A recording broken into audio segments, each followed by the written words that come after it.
Views expressed by Casters Guild members are only the opinions of that member, and that could change from day to day. Guild members may use mature language, but that in no way means they are mature. Listener discretion is advised. Get your friends together for a stay at the X Mansion, put together your cosplay for the Monster Con, and stand by for your next major order, Helldiver, because that's the spell we're casting tonight on Casters Guild.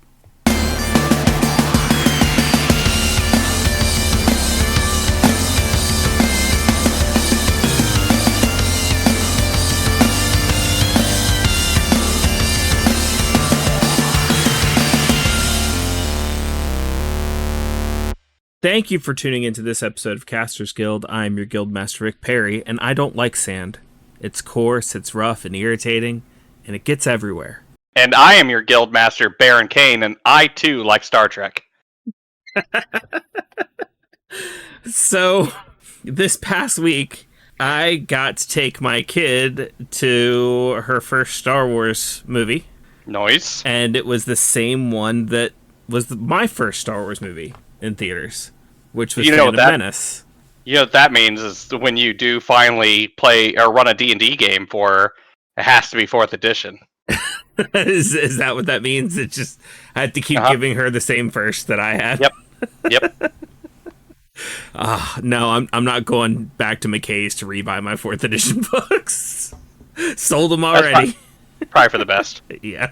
But yeah, for those of you who didn't know, Phantom Menace came back to theaters for May the 4th. I ended up going on the 5th. Revenge of the 5th? Yeah. But apparently, it did really well. That is something that I saw happen. According to Geek Tyrant here, it opened number 2 that weekend with 8.1 million box office return. I mean, that's pretty good for a re-release. Yeah, absolutely. I mean, like, that's all profit at that point. Mm-hmm. I mean, it's nowhere close to the 1 billion worldwide it made during the initial release.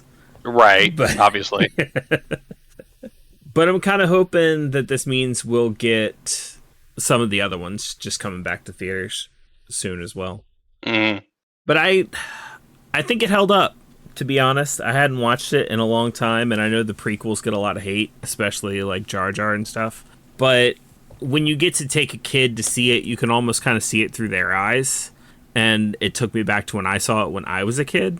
And of course I loved Jar Jar when I was a kid. He's made for kids, and of course I love those movies. So yeah, I think it really held up. I think that, like, for me, the reason why it's held up, or gotten better, I should say, is purely because of the Clone Wars, though. Yeah. You know, it's made me accept it more. Okay, that's fair. Because, I mean, obviously there are a lot of things, there are a lot of issues that fans of the original trilogy would have with the episodes 1, 2, and 3. And yeah, it's real easy to kind of pick it apart and stuff, but I think the Clone Wars kind of stepped in, and at least for me, and maybe a lot of other people too, gave it a sort of legitimacy that we felt it was lacking. I think it kind of gave it, I don't know which way to put this. It either gave it the backbone it needed, or the original, the episodes 1, 2, and 3 were the backbone that the Clone Wars fleshed out. Okay. You know what I mean? I can see either way, yeah. I feel, you know what, I'm going to go with the second one, because I feel like I keep saying the original. It's not the Ridge Tridge. It is episodes 1, 2, and 3. I got the you prequels saying is the word. It's the prequels is what I'm trying to say. Yes. But it gave out a basic layout of these are the things that happen. Yeah. With these particular characters. So, and then, you know, the Clone Wars really kind of came in and was like, hey, I know you have questions.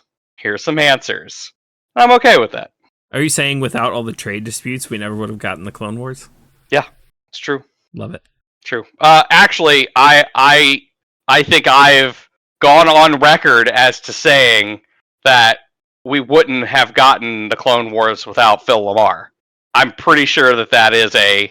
I don't remember what we attributed to Phil LaMarr, but it may have been Clone Wars. No. We did.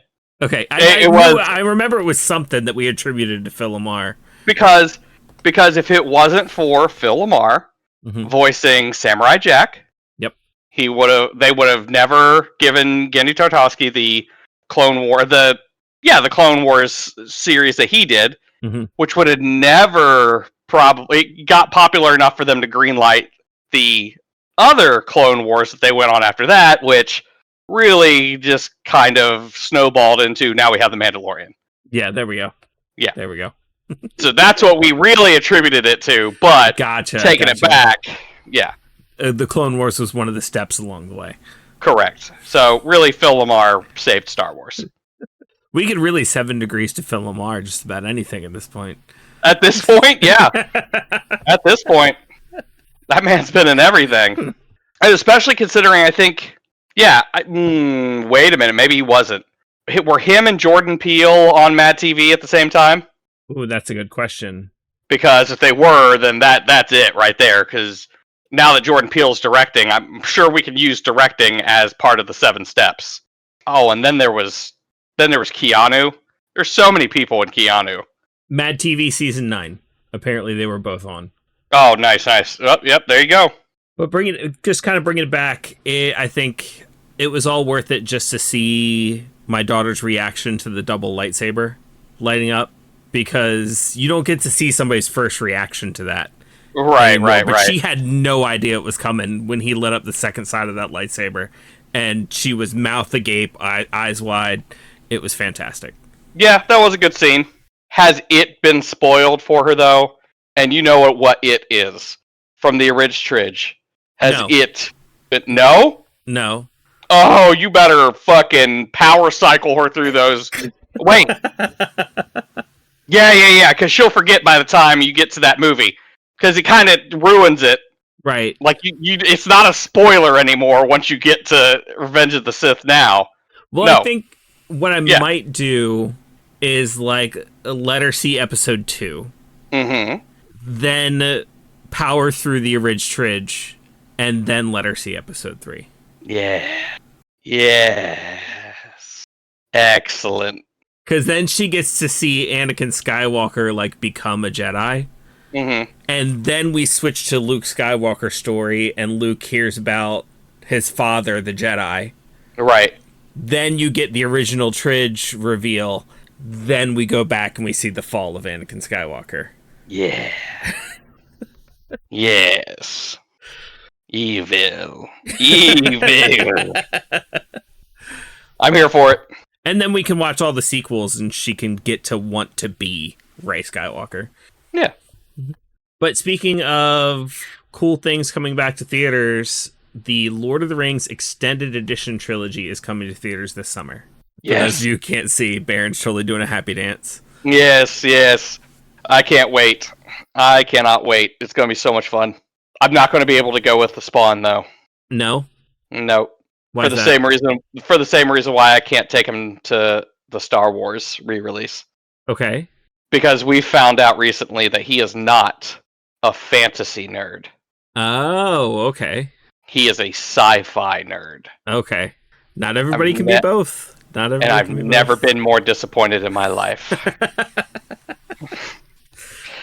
No, on the real, though, it's like, I was just talking to him the other day. I was like, man, I really wish that you liked Lord of the Rings, because that's, like, my shit.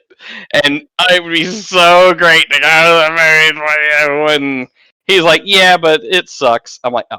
I mean, I'm not a fan of Lord of the Rings, and I think we've talked about this before, but, like, still, I'd still go see those movies for the spectacle alone. He will not. Oh, okay.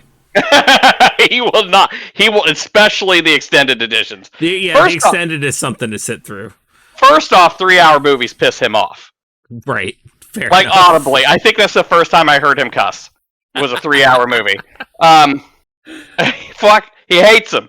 Hates them. And each one gets longer. Like, the first of the 3 is the shortest, and, like, just that's over 3 hours. Yep. Crazy. So, yeah, it's going to be great. It's going to be great. I hope they play them back to back so I can go watch them all. There is one each day. So lame. Fellowship of the Ring is going to be June 8th. Two Towers is going to be June 9th, and Return of the King is going to be June 10th. Cowards. June 10th. Well, I can watch a couple of them. I probably won't be able to catch the first one, which is my favorite, but... Fellowship of the Ring is 3 hours, 28 minutes for the extended. Whew. Two Towers is 3 hours, 44 minutes. And Return of the King is 4 hours, 13 minutes. I take that back. Return of the King is my favorite of that trilogy. Okay. When I say the first one, I think I meant The Hobbit. Hobbit is my favorite out of all four of them. You're getting over 4 hours of it. Well, you could push it back and go to the 4DX viewings, which are June 22nd, 23rd, and 24th, respectively. What is that? 4DX. 4DX. You know what? That's a good question. Is that the viewing where they sit you in the seat with 3D glasses, and then when like the ring wraiths get washed down the river, they spray you in the face with a spray? That's exactly what it is. Fuck yes. That's exactly what it is. I just looked it up. That's exactly what it is. Yes. Let's go. I hope they do it. I hope they do the hours of that shit. I hope they do the Deadpool Wolverine movie like that too. Oh yeah. I think I might have to pass. Is that a bodily fluid? That is a real bodily fluid. I love it so much.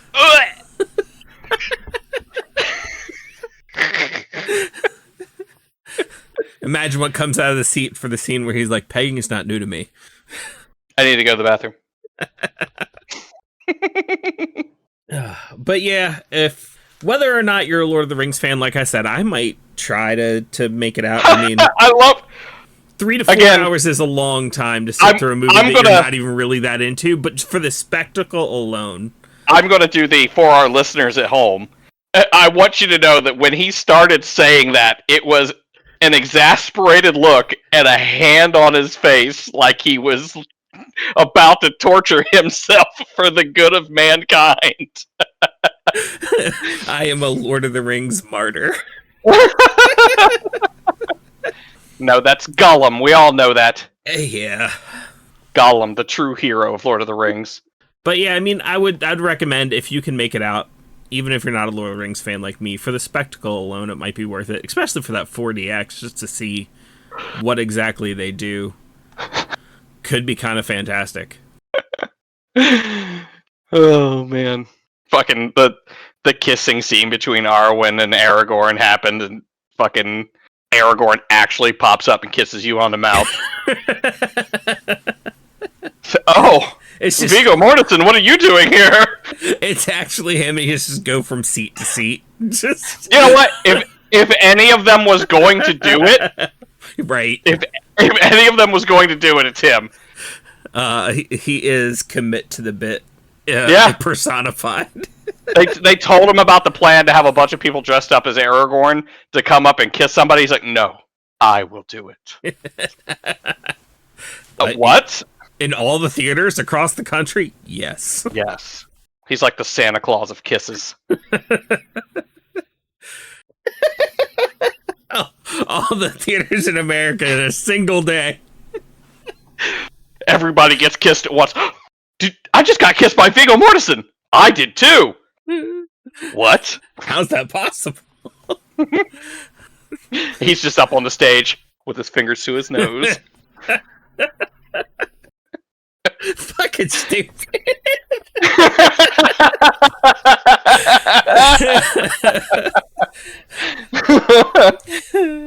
I hope if anybody famous ever hears our podcast, I hope it's Viggo Mortensen, and I hope it's this.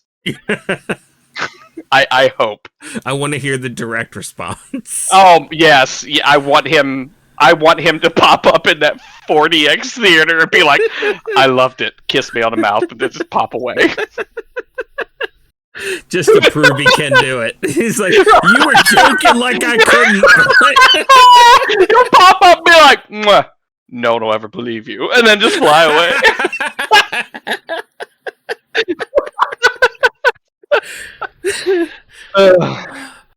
Man.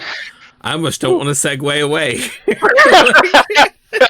There's so many places we can take this. So many places. But speaking of immersive experiences, a guild officer sent me a TikTok for a new Airbnb that just got put on the website. Not our website. No, the Airbnb website. That is made to look like the X-Men 97 mansion, but in real life. I'm down for that. You know what? I think I almost need to look this up real quick to see what they're charging per night. It says $97 per person, but how many people? Yeah. That's just on the TikTok. 8 guests, 4 bedrooms. So if you're talking $97 per guest, that's $776 a night. How much? $776. Gross. That's one hell of an X orgy, though. Yeah.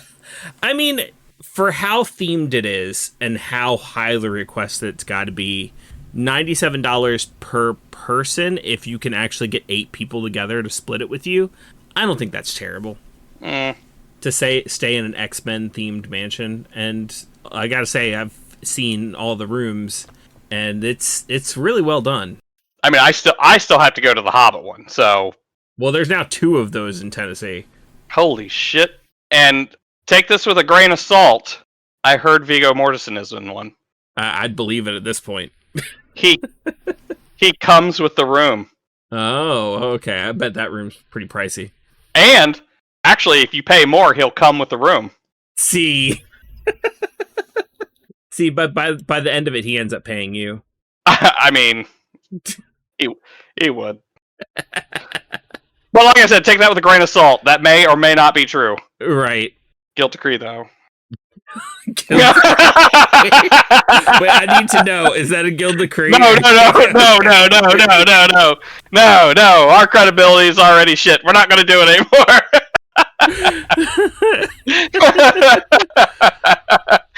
anymore. But unless.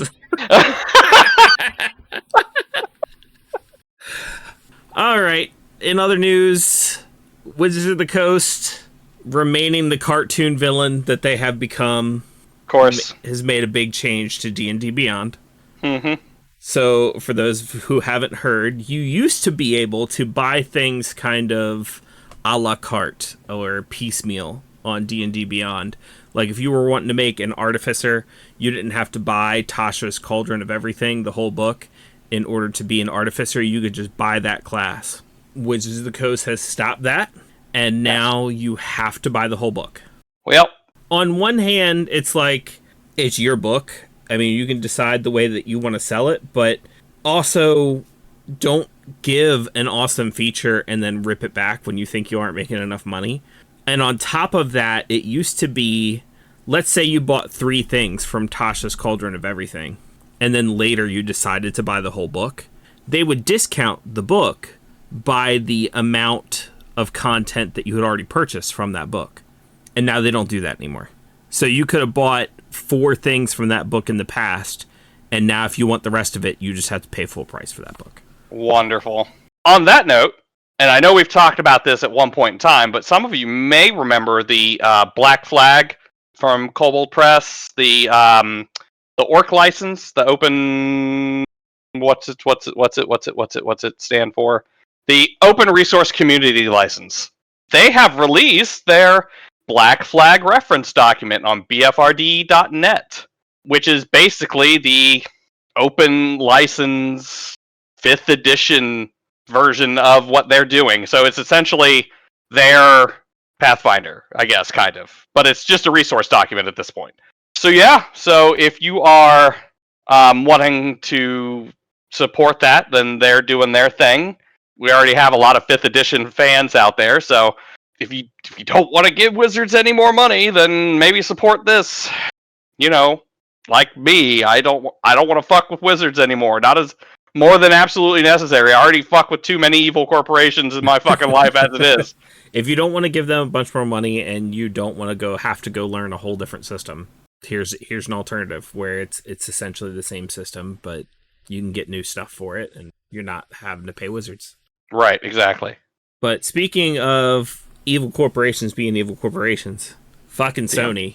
Sony. I was ready to give them the benefit of the doubt until earlier today.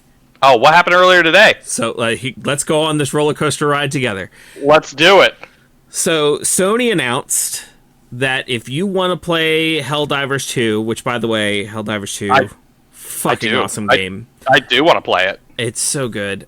But Sony announced if you want to play Helldivers 2, all of a sudden, even if you were playing on PC, you had to create and link a PSN account to your Steam. Those bastards. Which, on one hand, once again, I'm gonna look at both sides here. Okay. If you want to play Grand Theft Auto 6, you have to create a Rockstar account. If you want to play any of the Assassin's Creed games, you have to create an Ubisoft account. If you that's nothing new for video games. Sure. The problem with this one in particular is, one, a bunch of people had already bought the game, and then they sprung this on them. Like, it wasn't like, oh, in order to even buy this game and play this game, you got to create this account. They're basically saying, you've already bought this game, you've already spent money on it, now you have to go create this account. And then there's over 100 different countries where people had already bought the game, and people still want to buy the game, where you literally can't create a PlayStation account. All right. Basically locking all of those customers and even future customers from those countries out of the game. So there's that. So the Helldivers 2 community goes online, they start review bombing the game, they start going, we're not going to play this game. If we can't play it all together, then we're not going to play it at all. And yeah, they kind of fostered the wrong community to drop that. They trained their own players to work together on major orders and then came out and decided to be the new bad guy. And yep.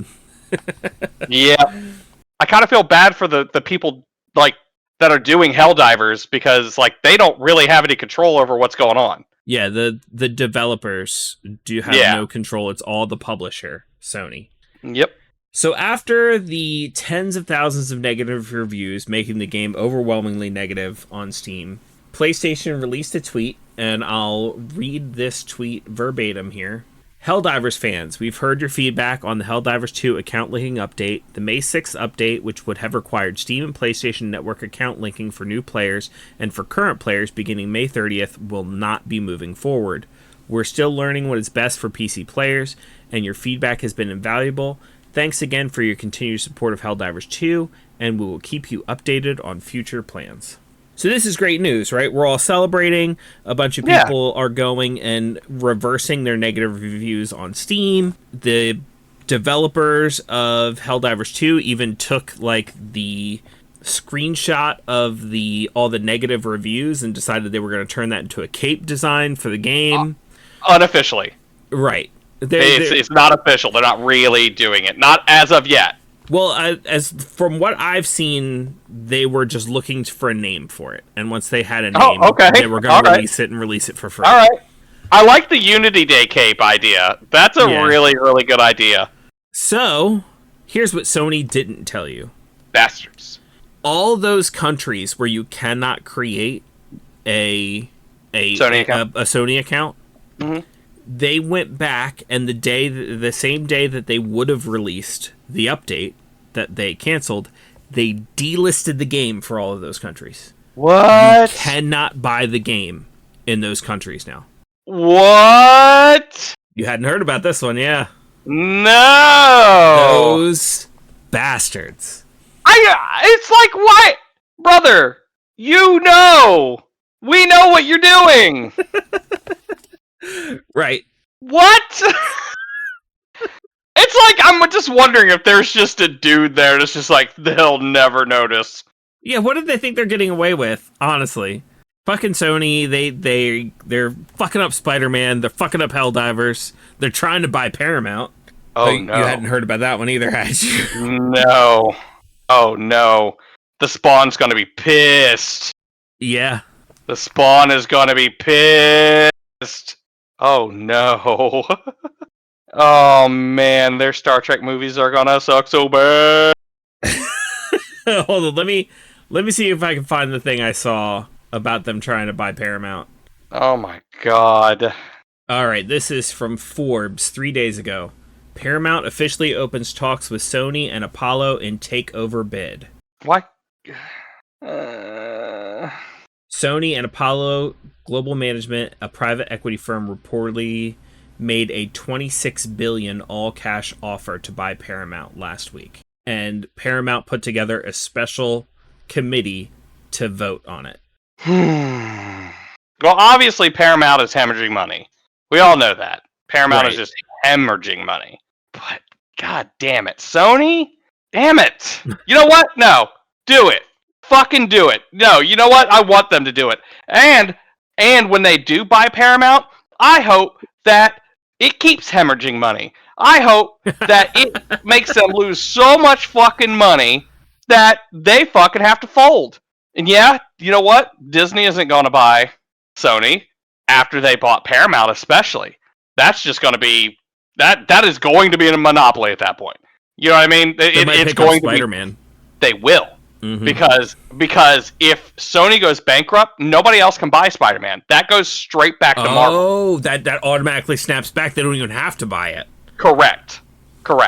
Like, they didn't have to buy Fox. If Fox would have fucking folded or got bought by somebody else, they would have gotten back all their Marvel stuff. However, they had a lot of other good properties that they could make money off of. So, of course, that was a good buy.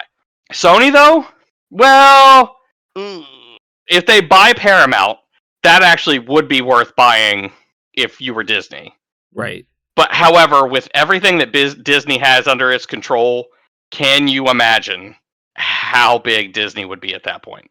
I mean, there's a certain point where how big they are currently is already unfathomable to me. Like it's like it's such a big number and such a big idea that I literally can't wrap my mind around it.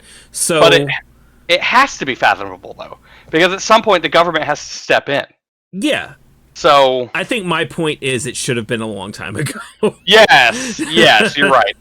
Like at this point, it is surpassed that so much that it's like, what's another however many billion on top of what they've already got? Like they're getting to the point where they may be just big enough to be like, okay, but we can do what we want, and the government will be like, you know what, you're right. Have fun. They already made it so they already have made so many different government legislations come to be. Like, how many times did they extend public domain? They made it so all of Disneyland and Disney World are no-fly zones. And has anyone heard of Ric Santorum after he threatened Disney? Nope. It just disappeared off the map. Nope. Yep. He got Putined. I'm just saying. What? That's a verb. Yeah. Don't hate us, Russian fans. You know what's up. As long as we're talking about evil corporations, let's go ahead and get this shit out of the fucking way. Sure. And I know I've come to their defense so many other fucking times. I knew this is who you're going to talk about. But fucking Nintendo, man. Fucking Nintendo. This is This also, I want to say, I've defended them so many times. This is not new for Nintendo. This has always been a thing that Nintendo has done. It's been like the one thing that they're fucking evil about. Yes, if there's one thing that they're infamous for, it's this.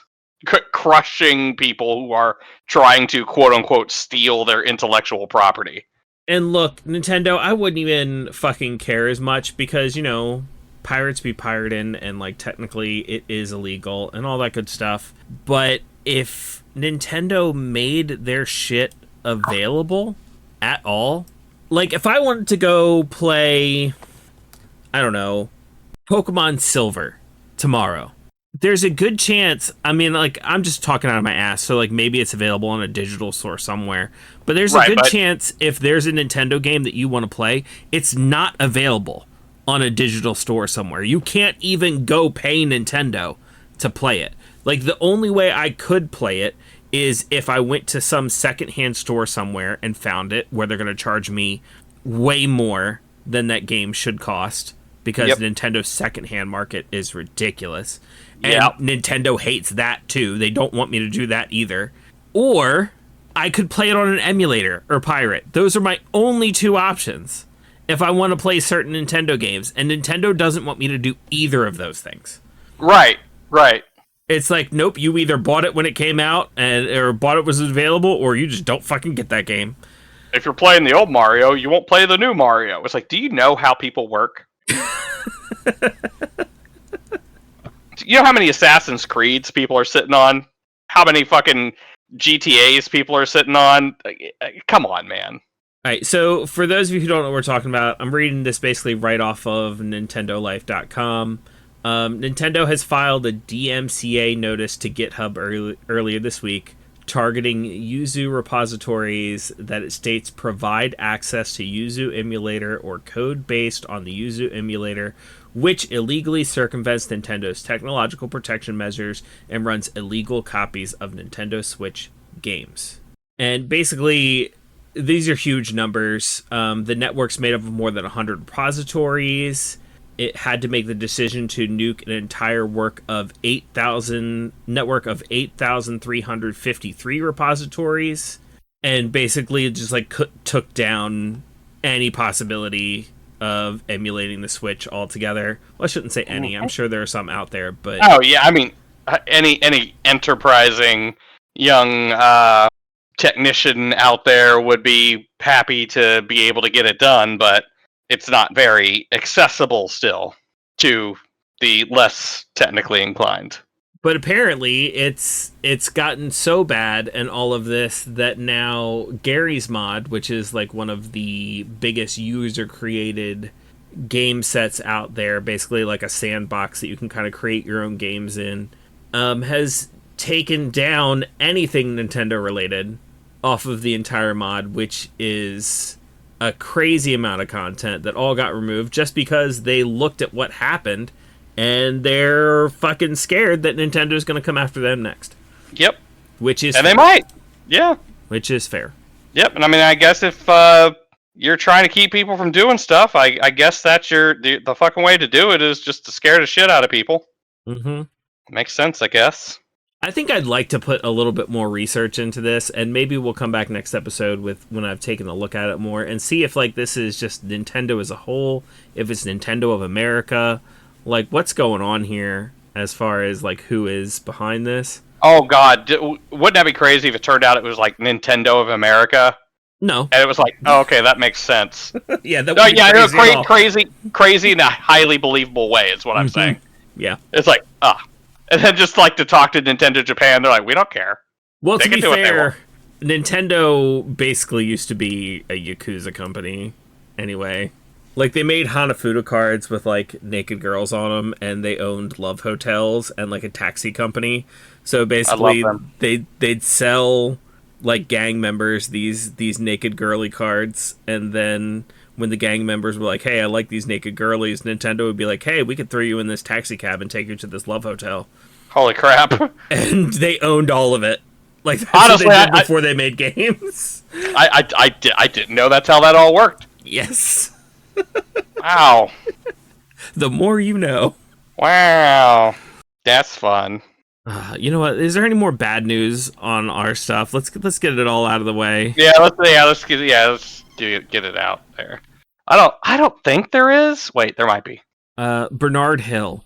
Oh, the baddest of news. Yeah. Unfortunately, Bernard Hill of Lord of the Rings and Titanic fame has passed away.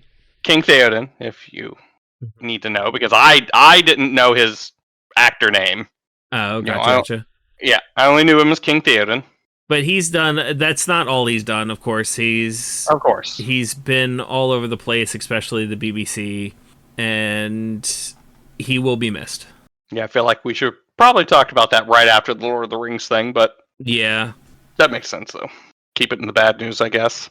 But you know what? We'll hit you with some more news right after, some more good news. We'll hit you with some good news right after we tell you about tvillain.com.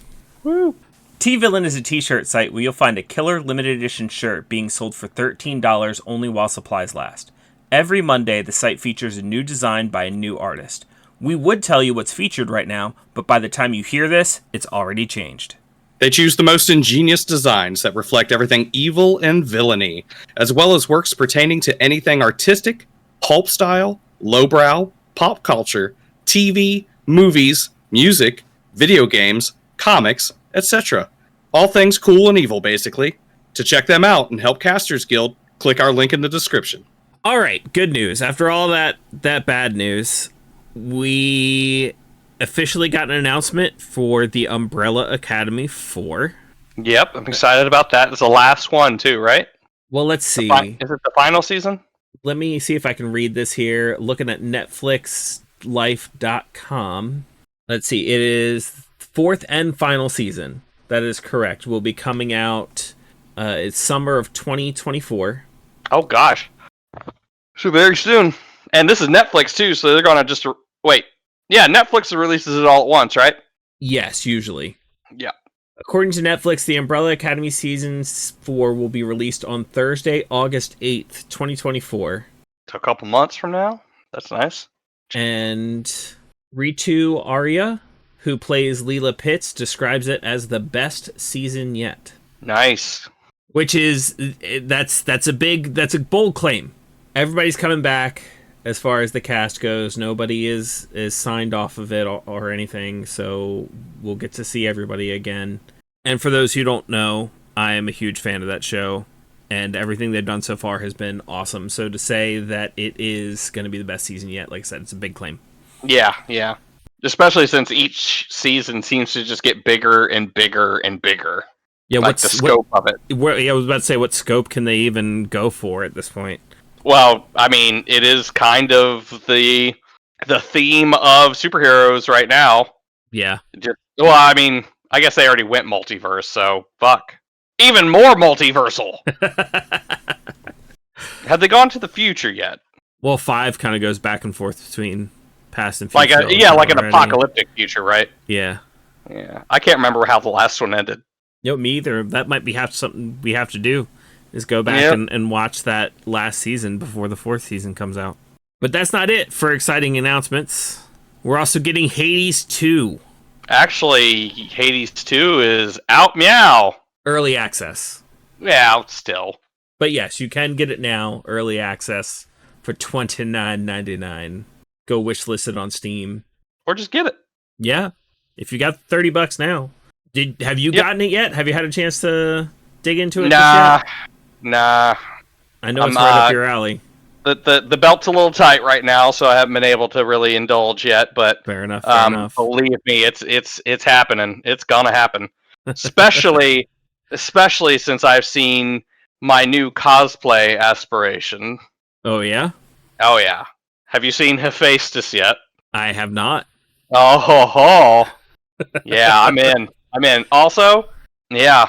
I'll take that back. I'm a little torn on it because I definitely, as a bigger guy, really look for the cosplays where I can be a bigger guy, but it's also in a wheelchair, and I don't want to take away that space for people who are in wheelchairs to cosplay as someone who is in a wheelchair. Sure, I get so that. It's like so. It looks like he's got a pretty nifty prosthetic leg too. Yeah. I just looked up an image. Yeah, I only seen a couple images so far. I can absolutely see your point. At the same time, just like I wouldn't tell black cosplayers they can't cosplay white characters, and just like I wouldn't tell women they can't cosplay male characters, and men that they can't cosplay female characters. If you really like the character, I'd say go for it anyway. Just because you cosplay that character doesn't mean somebody in a wheelchair can't as well. I don't think you're taking anything away from anybody. But I do see where you're coming from, and it is a completely valid point. Yeah, I think I would just feel weird kind of sitting in the wheelchair when I don't need it. Yeah. But then again, I mean, I guess there are people who cosplay Charles Xavier in a wheelchair, so I don't know. Hey, you can look at it this way. You're sitting in the wheelchair, you don't need it, you're at the con, all of a sudden somebody does need it, you have it to get up and get out of it to help someone else, which I know you're that type of person, so... That's fair. But that's not it. As far as cool games that got announced, we got a trailer for Monster Prom 4. You know how excited I am. How excited I am about Monster Prom. And it's Monster Con, so it's either A, set in a convention, or B, someone's getting robbed or cheated. Or both. Or both. Well, I know for a fact that it is set in a convention. Oh, okay. After watching the reveal teaser. Right. But they could be pulling a job at the convention, for all we know. It could be both. They're all about wordplay, these guys. So, and I will say that I'm excited to play this, especially after, and I hate to say this if these guys are listening, Monster Prom 3 was a bit disappointing. Yeah. Well, the road trip. With the road trip, actually, I've played the road trip a lot as of recent, and I really liked it. Well, good. I did not, but yeah, I'm glad that there are people who did like it. But I also, even though I own it, I have not played Camp at all. Oh, I see. I enjoyed Camp. So I skipped straight from Prom to road trip.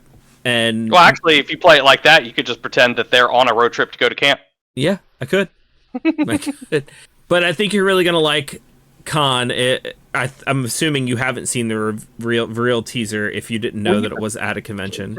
Will you just let me react in a facetious way, please?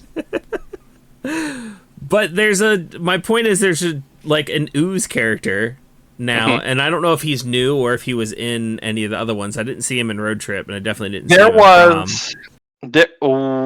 well, no, wait. There was an Ooze character, but it didn't look like him. I think. But anyways, this guy's obviously supposed to be like a gelatinous cube. Right, exactly. And he's like one of the main playable characters as far as what I can see, and so is somebody who's obviously supposed to be a mimic. Like he's halfway out of a treasure chest with teeth.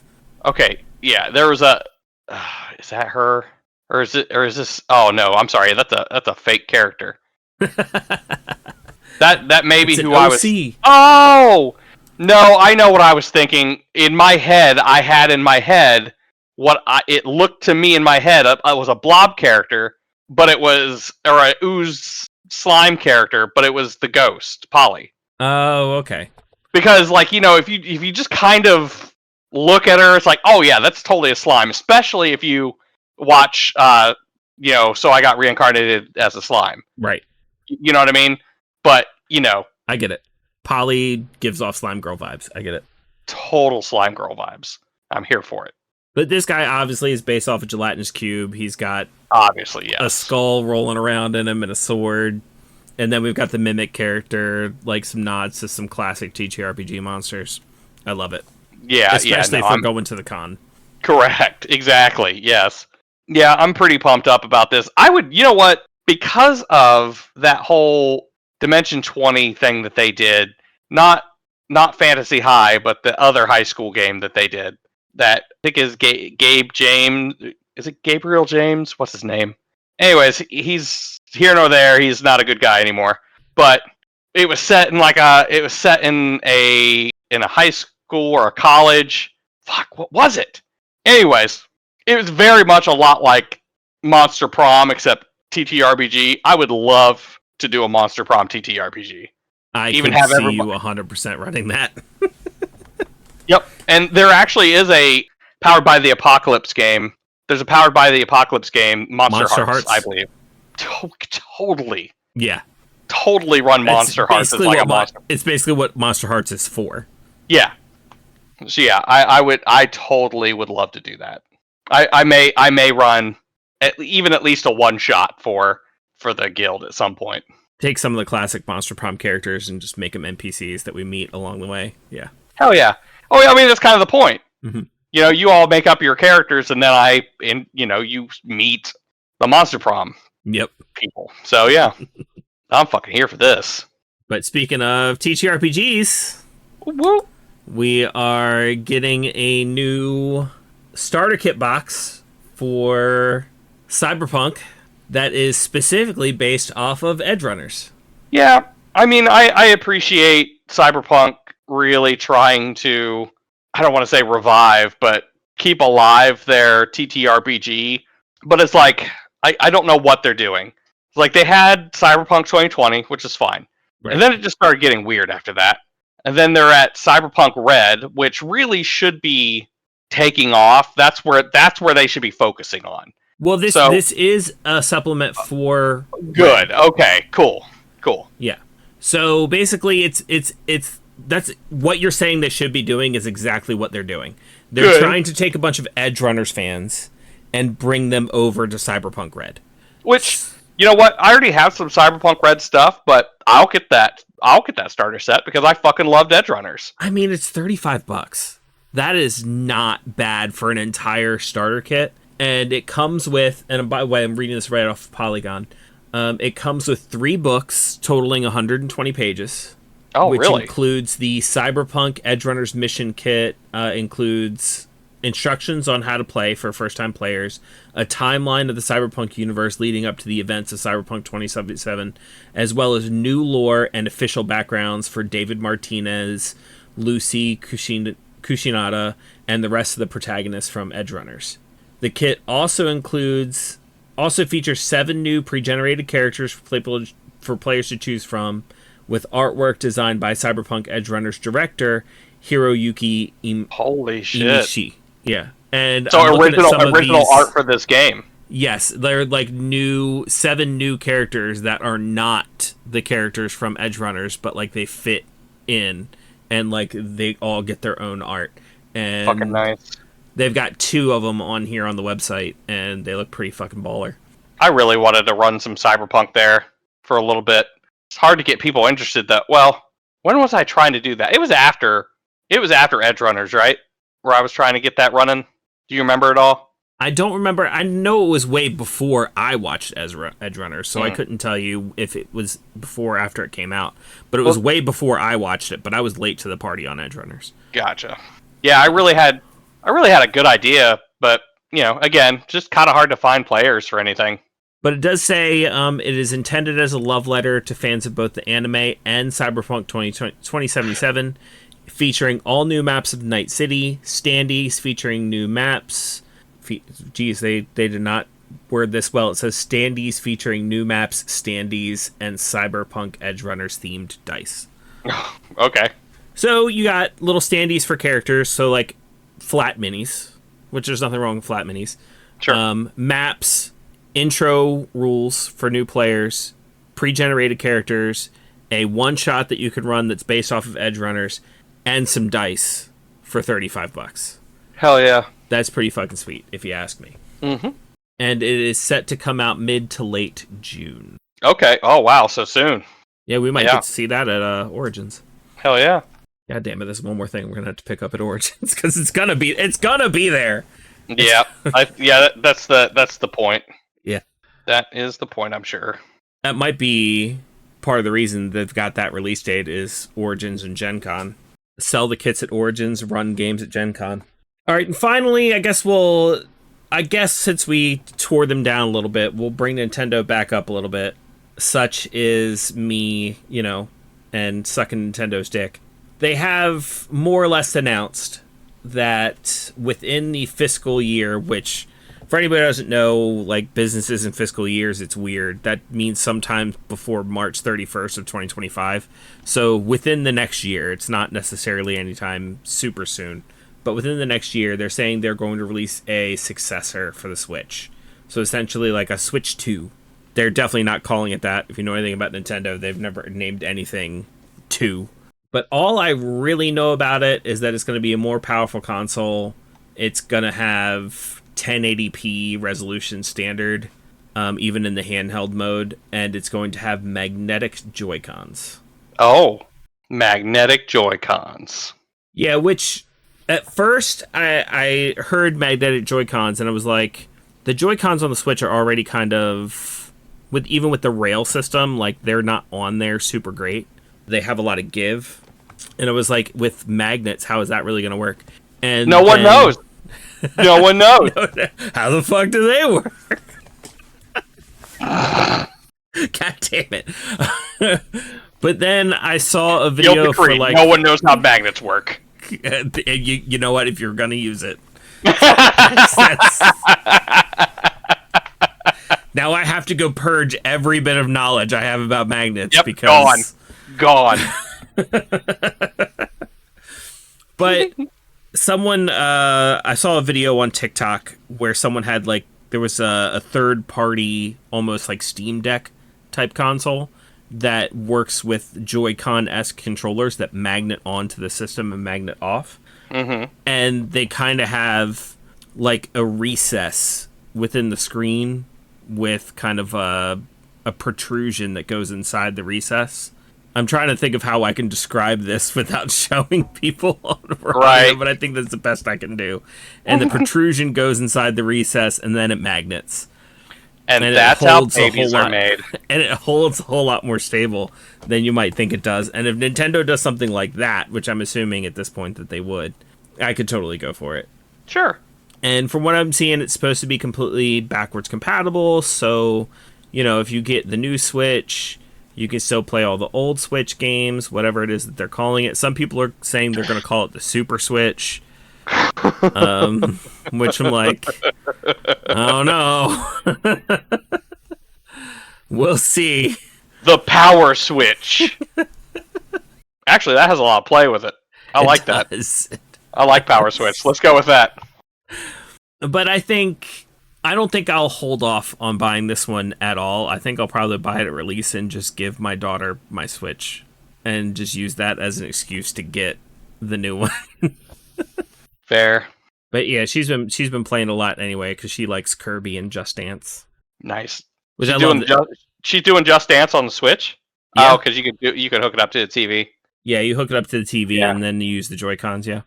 Is she killing that Rasputin dance? Yes, actually, she's all about it. Hell yeah. And I love that she's into Kirby, and like sometimes we can even play that together. So nice. I'm a huge Kirby fan. For anyone who doesn't know who's listening, Kirby might be my favorite Nintendo character, and I'm a huge Nintendo fanboy, so that says a lot for me to say he might be my favorite Nintendo character. All right, with that, email us at castersguild@gmail.com. Let us know what features you'd be looking for on the next Nintendo Switch. Come and join us on the Discord. That is where all the fun stuff is happening, and we will see you in the next one. Bye-bye, everybody. Bye. Bye. Bye, bye, bye. Bye. Bye, bye. See you later. Bye. Mwah.